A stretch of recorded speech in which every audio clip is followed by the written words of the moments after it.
Dr. Noel Kalicharan. Very good morning to you, sir. How are you? Good morning, and good morning to your listeners.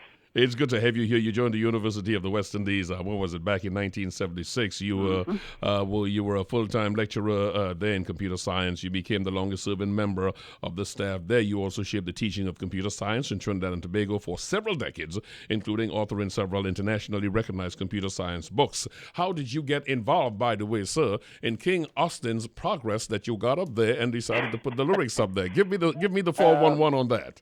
Well, I've always been interested in music, and I actually am a part-time DJ, Oh, and okay. most of what I do is like karaoke DJ, and meaning that people like to sing, and you put up the lyrics there, and they want to sing along, and so on. Mm-hmm. But I've always been interested in music from very small.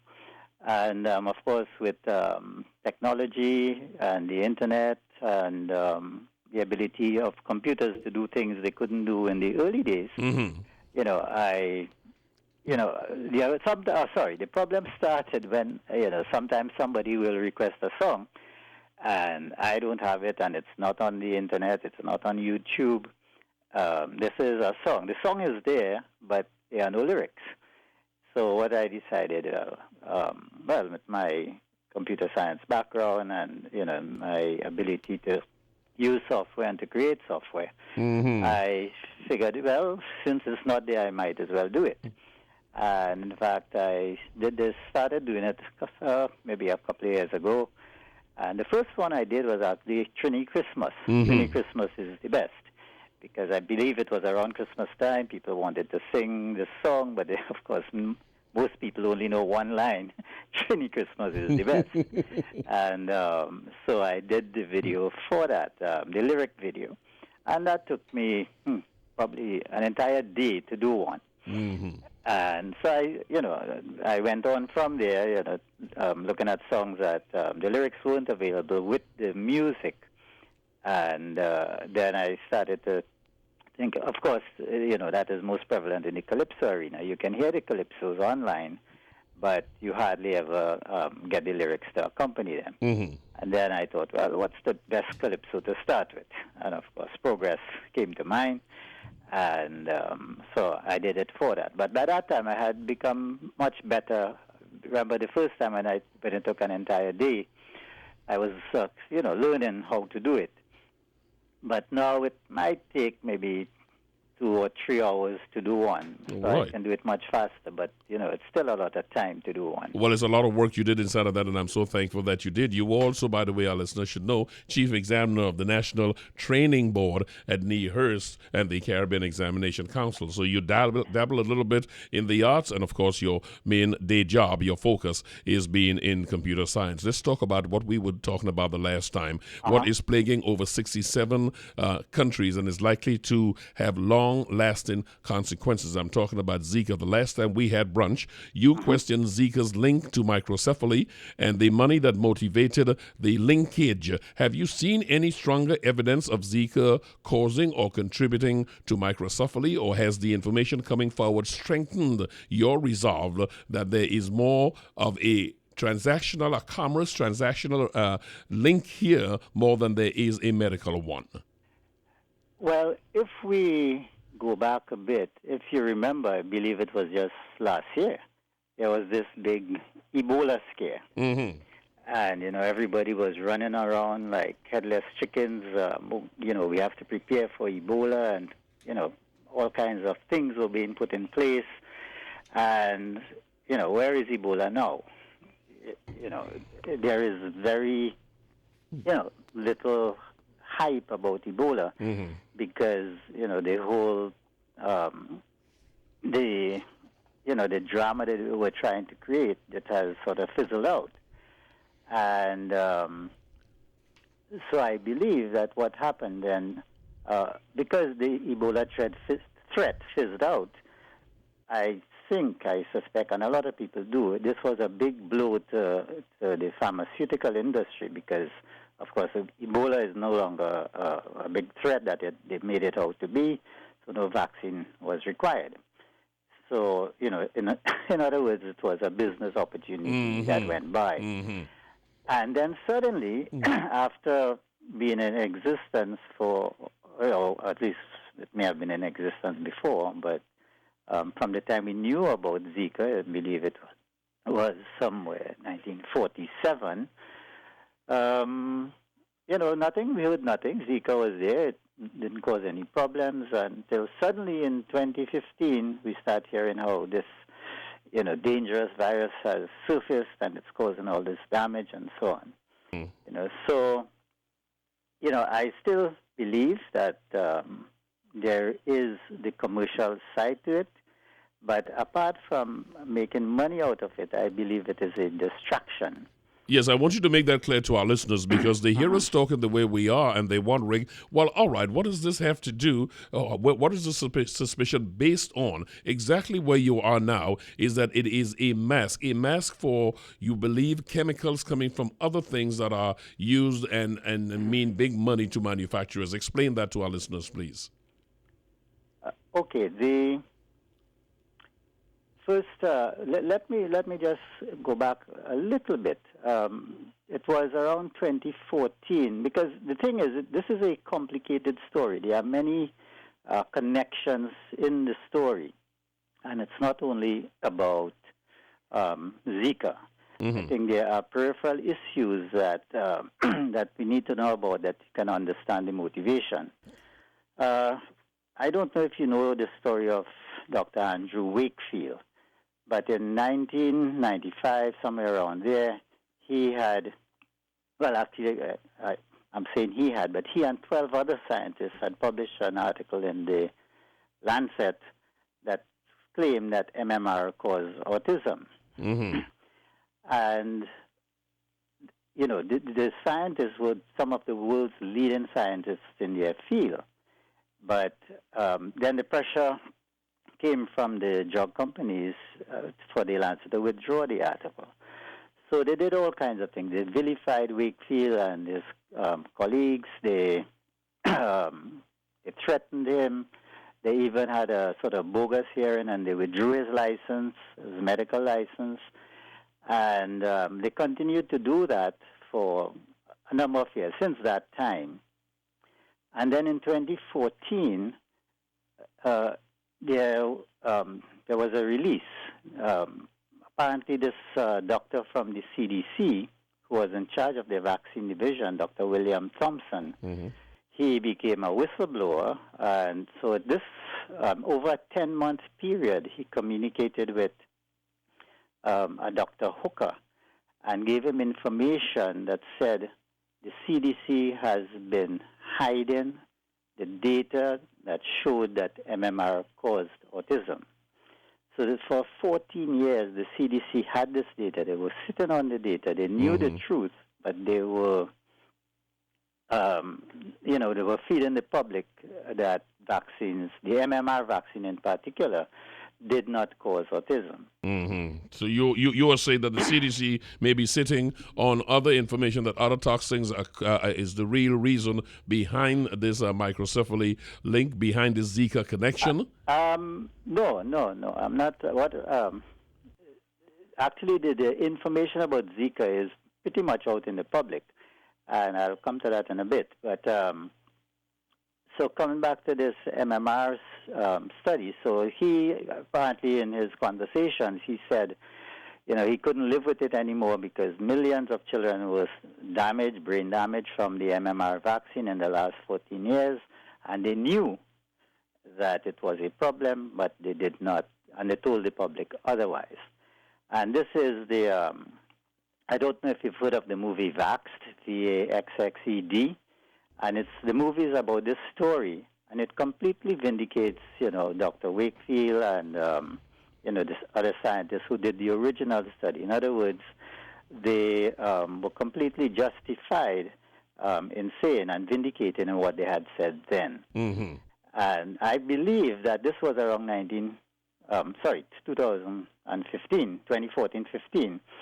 And the movie is out. It's big news in the States and Canada. It's available online, but not actually it's not even available online outside U.S. and Canada. but there was a big attempt. Robert De Niro, you know Robert De Niro, I assume, the actor. He actually, his child, his son, has autism, and he's also the director of the Tribeca Film Festival. And Vaxxed was slated to be screened at the festival, and then the pressure from the drug companies and the big boys, they forced him to withdraw the film from the festival. But as everybody is saying, that was the biggest mistake they could have made, because by doing that, it became more popular, and the publicity that the banning from the festival or the withdrawal from the festival has generated, the message is being spread much more widely. And even though De Niro withdrew the film under pressure, he has gone on U.S. television and said, this is a movie you should see. I have seen the interviews with him, and yes, he did make it very clear that he was pressured into pulling it from the film festival. Listeners, if you're listening, the voice you're hearing is that of Dr. Noel Kalicharan. He is our guest this morning. We're talking about Zika, and the MMR that the doctor referred to a moment ago is the vaccine for measles, mumps, and rubella, and that is the connection. Doctor, I want to get a little quantumly into the Zika situation. If you would go there for me, please. Yes. Right. Okay, I will go there, but I think I will lead to the connection. I'm saying there is a connection with the MMR. And now, first of all, let me make it clear, and the movie people have made it very clear, this is not a movie about anti-vaccination. It is about against being vaccines that are harmful. Even Wakefield, in his original paper, he had said the MMR vaccine is the problem. The individual vaccines are not a problem. So it's not anti-vaccination, as a lot of people are making it out to be. It's about anti-vaccines. It's against vaccines that do damage. And my thing is, my theory is that because this was going to blow up in the face of, in other words, when the story came out, the CDC would have to defend itself. And I think this is where the impetus for Zika came in. They said, okay, so let's distract from all of this thing with the Zika virus. And I believe that is part of the genesis of the Zika problem. I see what you're saying there. If the CDC, for instance, is sitting on information, as you're saying, PAHO would also be sitting on information, the Pan American Health Organization, would they not? Not necessarily, because what happened, I think, with those documents, I'm still researching the story, so it's revealing a bit at a time, but I have done a lot of looking into it, is that when Dr. Thompson contacted Dr. Hooker, it is the first time anybody on the outside. We never know what goes on the inside and who contacts who and tell them what. But at an organizational level, we're not sure. It seemed that they were actually ordered to destroy the documents, but Dr. Thompson, he didn't destroy them, and he kept copies, and that is the only reason. If he didn't do that, we would never know about this study and the results of the study. So I would not go as far as to say the PAHO or WHO knew about this. This was information kept there. Dr. Kalicharan, last time you were here, we were talking about the danger of Zika to pregnant women because of the link with microcephaly. You say that there were other variants or variables in there. Elaborate on that for me, please. Yes. That contributed to microcephaly because of the number of cases we have in the world that outstrip those documented that's attributable to Zika. Okay. First of all, a lot of I don't know if you remember, but sometime in April, May, the CDC held a big press conference claiming, and I think soon after the WHO made their big release that there is strong evidence that Zika caused microcephaly.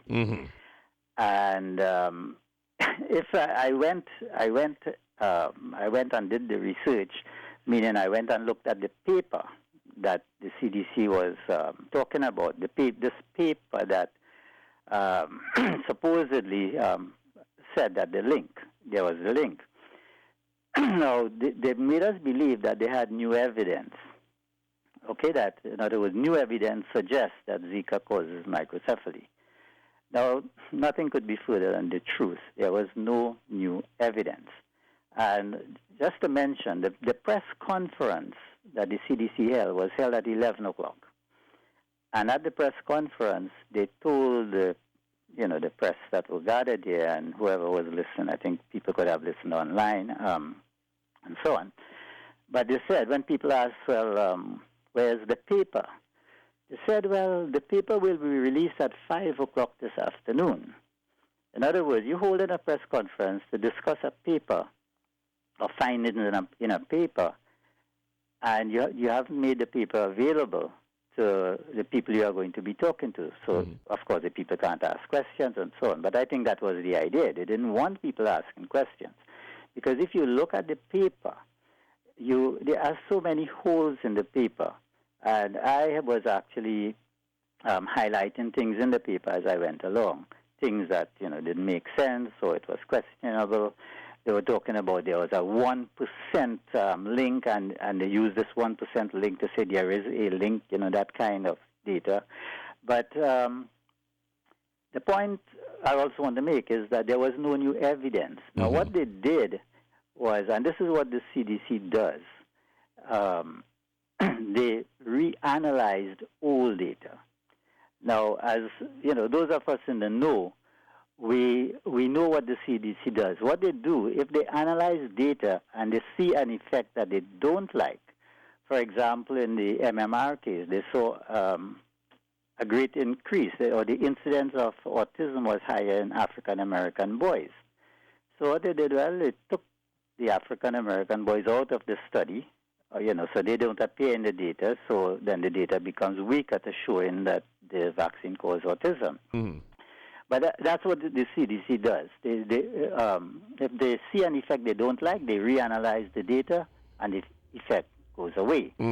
They have done this historically from Agent Orange to thimerosal, and now they also did it with the MMR. But it's a common ploy by the chemical companies and so on. So if somebody shows or postulates that this chemical is causing this problem, and the data shows it's causing the problem, what they do, they hire top-level scientists, but not so honest scientists, and they get them to reanalyze the data. As you know, you can take statistics and do almost anything with it. Depending on the scope you're directing, then you can come up with the answers. Depending on what you want to find or what you want to show, you conveniently omit things. Of course, very few people know the mathematics. They will simply go by the blanket statement, summary of the result.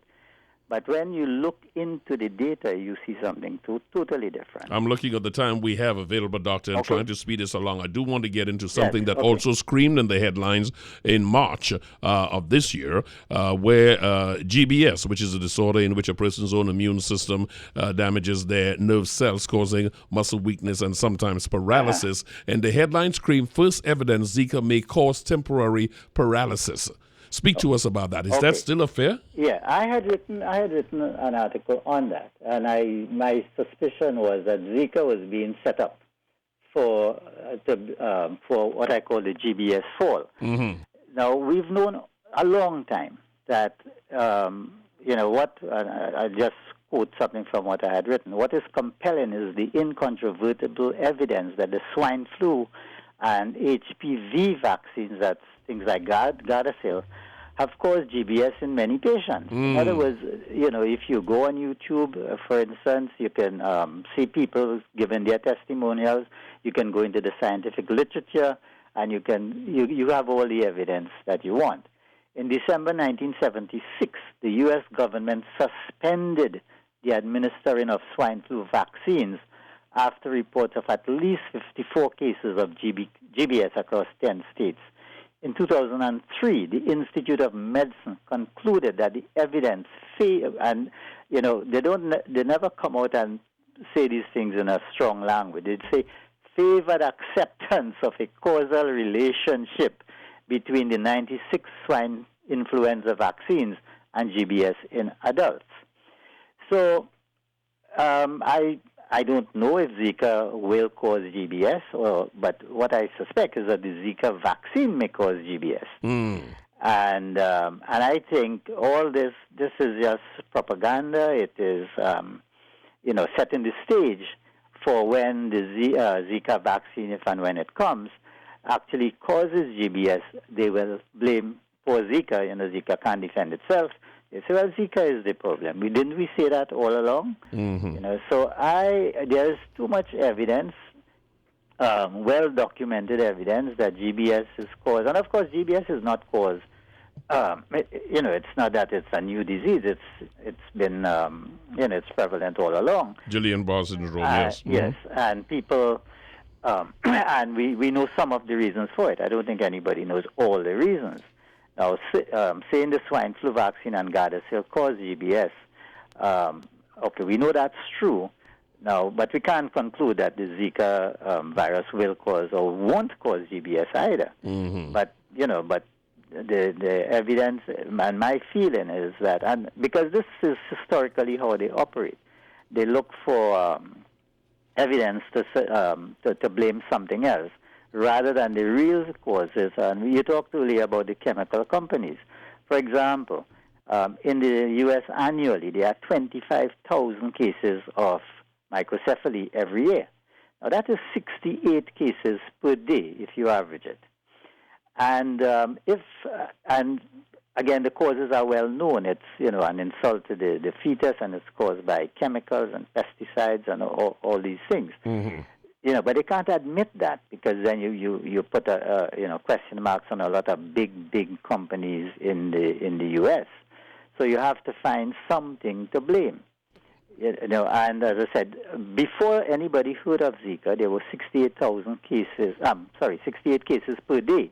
And I'm sure now, if you hear about 2 cases of Zika, microcephaly, where the mother had Zika, they will say, you see, and they will make a big deal about these 2 cases for the year, but not talk about the 68 cases that occur every day. And that is what caught my attention early, reading what you put out. That is what caught my attention, because if we had so many instances of microcephaly, 68 per day in the United States, as you said, before Zika, why is it that this direct link has been made as though this is the main reason for it? And as you said, all the evidence showed differently. Yeah, because as I said, it's a distraction. They want to distract from the real causes.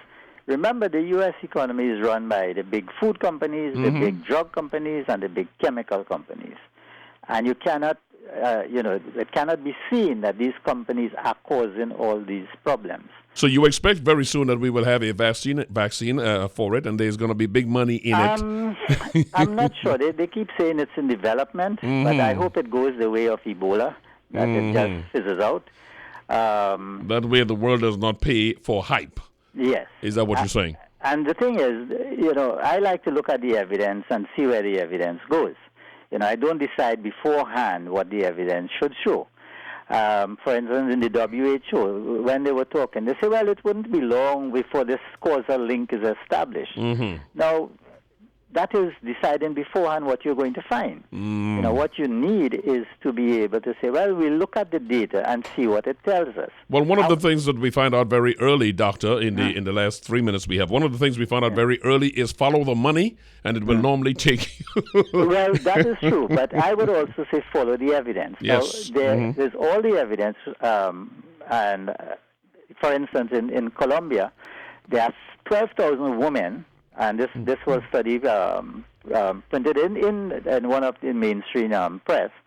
So they don't usually like to print these things, but I suppose the evidence was too strong. You had 12,000 pregnant women in Colombia, all had Zika, and none had any babies without any problems. So even in Trinidad, and in fact, I wish somebody could do a study in Trinidad. We have all the evidence.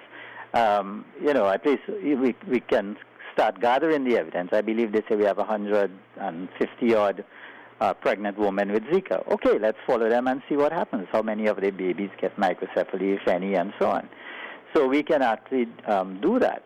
400. Now, the other thing is that the way they report cases, they keep saying there are 400 cases of Zika in Trinidad. Now, that is not true.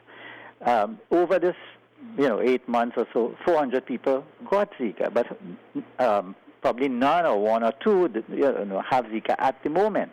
So all these 400 cases who got Zika, they got better without any problems. Mm-hmm. But, in order to create a story, we say, well, 400 people have Zika in Trinidad. But they forget to say, well, most of them have recovered already within a week or so. I will keep abreast of what you have there. I just have one final question in the final minute we have, Doctor. In addition to the up till now modes of transmission, which is direct mosquito bites and sexual intercourse, according to an article in the Wall Street Journal of last week, Zika can now be transmitted via saliva and possibly tears, which they have identified in lab rats. My question to you is if this is so, are we looking at an epidemic of unbelievable proportions, regardless of what is the cause of it? My gut feeling is no. And it's interesting that you say that they use this information in the lab rats to make this pronouncement. Because if it was evidence in the lab rats that some vaccine was causing problems, you know what they would have said? They say, no, that vaccine only causing problems in the rats. Only the rats, yeah. Yeah, it doesn't apply to humans. But when they want to prove something different, they change their story. So basically, I wouldn't believe or put much store in articles like that. You really need to know where it's coming from. It's the mainstream press who are controlled basically by the drug companies. Either they own them or they advertise so heavily that the media is beholden to their sponsors, so they put out what the sponsors want. As the kids would say, boom, I think you just put a hole in that, because after all, it was reported by the Wall Street Journal, and we know that they represent all of money. Exactly. Dr. Khalid Charan, I thank you so much for taking the time to be with us this morning. I will keep following the things you're writing, because you take a different look. The hype is something that we always have to be careful of, and while you're not a medical practitioner, easy research by anyone. That's a good point you're making, because by and large, if I was a medical practitioner or somebody trained in medicine, they are trained in a particular way, and it's difficult to actually think outside of what they have been trained in. So, in fact, all the good evidence are not coming from doctors, because they will go along. Remember, doctors, their whole medical education, and if you go back to read the Flexner report, their medical the syllabus that they follow is designed by the drug companies. And, you really need to, that's another long story, but it goes back to the Flexner report and how they took over the medical schools in the 1940s and 50s and so on. So they are basically, doctors are trained in drugs and, allopathic medicine. The good evidence we are getting would not come from doctors, but rather from scientists and investigators. And you really need to follow the scientists. Why you think I've been following you? Well, I'm just a layman, trying to do trying to make some sense out of real data. Well, it's a perspective that really helps. I thank you so much for taking the time to be with us this morning, Dr. Noel Khalid Charan. Do have yourself a very wonderful day, and of course, I know we will be in touch again. Okay, thanks very much. Thank you, sir. Have a nice day now.